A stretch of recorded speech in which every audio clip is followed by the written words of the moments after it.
Hello friends, welcome back to my channel. तो आज के वीडियो लेक्चर में हम लोग देखेंगे मॉक टेस्ट इंग्लिश का, ठीक है, जो कि मोस्ट इंपॉर्टेंट है एसएससी, सीजीएल, सीएचएसएल, एमटीएस के लिए। मैंने इसमें सारे क्वेश्चंस उसी टाइप में अरेंज कर रखे हैं जिस टाइप में एग्जाम में क्वेश्चंस पूछे जाते हैं। तो आइए इस वीडियो को स्टार्ट करते हैं। तो सबसे पहला क्वेश्चन देखते हैं, द करेक्टली स्पेलिंग वर्ड, ठीक है। इसमें आपको बताना है कौन सा करेक्ट स्पेलिंग है, ठीक है। तो इसका जो आंसर होगा वो होगा रिवरेंस, REVERENCE, ना कि ये। इसका अगर आप स्पेलिंग खुद से प्रोनाउंस करेंगे, ये क्योंकि ये सभी चारों के चारों सिमिलर वर्ड्स हैं, तो इसमें आपको स्पेलिंग पहचानने में सबसे आसानी होती है, ठीक है। अगर आप सभी वर्ड्स को प्रोनाउंस करेंगे तो आपको खुद पहचान में आ जाएगा कौन से वर्ड सही है, ठीक है। फिर देखते हैं next question, the most appropriate meaning of the given idiom, ठीक है, टू क्लोज टू कॉल, ठीक है। इसका मतलब क्या होता है? ए वेरी नैरो मार्जिन, ठीक है। इसका मतलब ये होता है कि वेरी नैरो मार्जिन, ठीक है। फिर देखते हैं next question, the select the most appropriate synonyms of the given word. Synonyms का मतलब होता है कि एक जैसे वर्ड, सिमिलर वर्ड, पर्यायवाची शब्द जिसे हम लोग हिंदी में बोलते हैं, इसका मतलब होता है साइनोनिज्म इंग्लिश में, ठीक है। तो इम्पिटस का क्या होगा? साइनोनिज्म, ठीक है। तो इम्पिटस का मतलब होता है इररिलीजियस, ठीक है।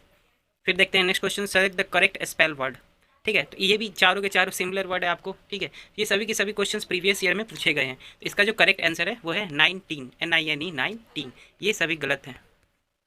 फिर हम देखते हैं next question, the select the most appropriate antonyms of the word. Antonyms का मतलब होता है विलोम शब्द, मतलब इसका उल्टा बताना है। ग्ली का मतलब होता है वोई, आंसर इसका बी होगा।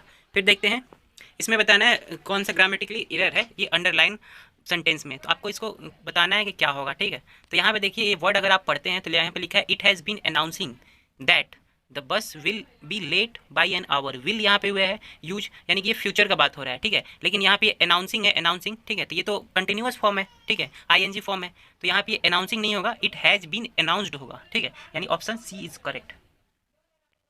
फिर देखते हैं हम लोग नेक्स्ट क्वेश्चन, ठीक है। नेक्स्ट क्वेश्चन क्या है?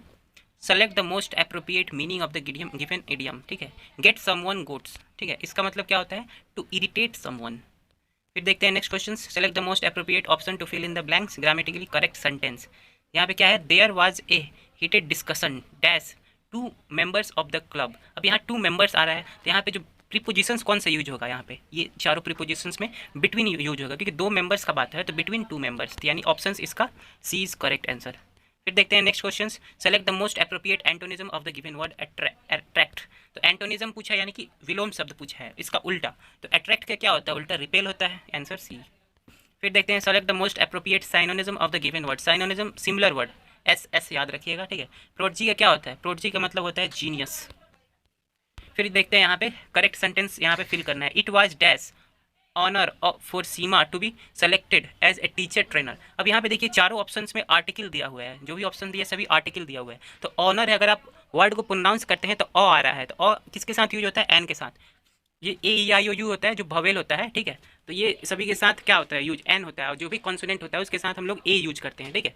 फिर हम देखते हैं next question, identify the segment in the sentence which contain grammatically error, ठीक है। एरर आपको फाइंड करना है ये सेंटेंस में। सेंटेंस क्या है मेरा? Seema was sprinkled the cashew over the pie to garnish it, ठीक है। तो यहाँ पे स्प्रिंकल्ड है, वर्ब 3 यूज हुआ है, ठीक है, स्प्रिंकल्ड, ठीक है। तो यहाँ पे आपका जो इनकरेक्ट सेंटेंस है वो है सीमा वाज स्प्रिंकल्ड, ये है मेरा एरर यहाँ पे, ठीक है। फिर देखते हैं next question, Plavi was relaxing in the beach at this time yesterday. अब यहाँ पे आपका जो इनकरेक्ट यहाँ पे यस्टरडे दिया, यानी कि बीत गया है यहाँ पे, लेकिन रिलैक्सिंग यहाँ यूज यानी कि वर्ब 4, यानी कि कंटिन्यूअस फॉर्म में है। तो यहाँ पे जो इनकरेक्ट वर्ड है वो है relaxing in the, A answer होगा इसका। फिर हम देखते हैं यहाँ पे next question, select the most appropriate word to fill in the blanks to make the meaningful sentence. The ISRO team is working round to clock to dash Chandrayaan 2। अब यहाँ पे चंद्रयान 2 क्या है? ये मिसाइल लॉन्च किया गया था, ठीक है, इसरो द्वारा, इंडियन स्पेस रिसर्च ऑर्गेनाइजेशन द्वारा। तो इसका जो आंसर होगा वो होगा बी। फिर यहाँ पे देखिए, select the most appropriate word for the given group of the word, a large number of fish swimming together. इसका मतलब क्या होता है? शोएल होता है, ठीक है। फिर हम देखिए नेक्स्ट क्वेश्चन देखते हैं, यहाँ पे क्या लिखा है आपको? Words fill in the blanks, इसको यहाँ पे लिखा है नाउ ए डे। फ्रेंड्स, जहाँ भी नाउ ए डे होगा ना, ये इंडिकेटिंग वर्ड्स है प्रेजेंट कंटिन्यूअस टेंस का, ठीक है। अगर कोई भी वर्ड में आपको दिखे now a day, now this day, ठीक है, at present, at the moment, currently, right now, ये सभी के सभी क्या है? आपको इंडिकेटिंग वर्ड है प्रेजेंट कंटिन्यूअस टेंस का। तो यहाँ पे है now a day many homes buyers dash interesting in the digital home. अब यहाँ पे वर्ब 4 यूज होगा, ठीक है, प्रेजेंट कंटिन्यूअस है। तो ऑप्शंस पे आपको वर्ब 4 केवल एक ही ऑप्शंस में दिख रहा है, जो कि मेरा फोर्थ ऑप्शन है आर शोइंग, ING फॉर्म लगा है यहाँ पे। फिर देखते हैं next question, select the most appropriate meaning in the given idiom, come rain और साइन, इसका मतलब होता है अंडर एनी सर्कमस्टेंस, ठीक है। फिर यहाँ पे देखिए, identify the segment in the sentence which contain grammatically error, यहाँ पे आपको एरर ढूंढना है। Radha Woakes up early that morning, show that she should watch the beautiful sunrise, ठीक है। तो इसका क्या होगा आपका आंसर, वो होगा option A, so that she should watch, यहाँ पे आपका एरर है, ठीक है। फिर हम देखते हैं next question, select the most appropriate word for the given group of the word, the lack of government control और रूल ऑफ लॉ, इसको हम लोग क्या बोलते हैं, NRK बोलते हैं, ठीक है। आंसर सी होगा इसका। Select the most appropriate synonyms of the given, ठीक है। तो इसका हमको बताना है साइनोनिज्म, ठीक है। साइनोनिज्म सिमिलर वर्ड, तो कंट्रोल का क्या होता है, कंट्रोल का होता है रेगुलेट। फिर देखते हैं next question, select the most appropriate synonyms of the given word, इसका भी साइनोनिज्म बताना है, सिमिलर वर्ड बताना है। एनॉक्सियस का होता है, एनॉक्सियस का जो मेरा होता है वो होता है नर्वियस, सी आंसर होगा इसका करेक्ट। फिर हम देखते हैं next question, select the most appropriate word to fill in the blanks and make meaningful sentence बनाना है, ठीक है। Student dash for a refund of fees, अब अगर इसका मीनिंगफुल वर्ड बनाए तो इसका मीनिंगफुल वर्ड क्या होगा, स्टूडेंट क्या कर सकता है, रिक्वेस्ट कर सकता है, ठीक है, अपना फ़ी को रिफंड करने के लिए, तो आंसर इसका सी होगा।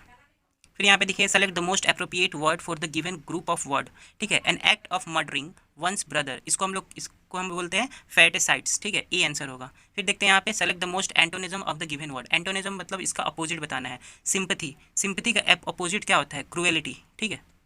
फिर देखते हैं next question, rearrange the flowing sentence in order, ठीक है।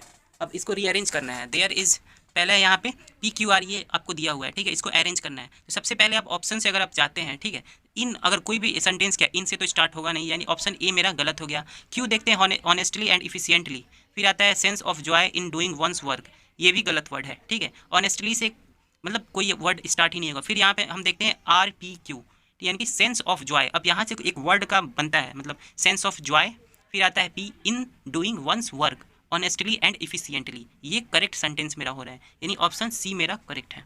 सो फ्रेंड्स, आज की वीडियो में इतना ही।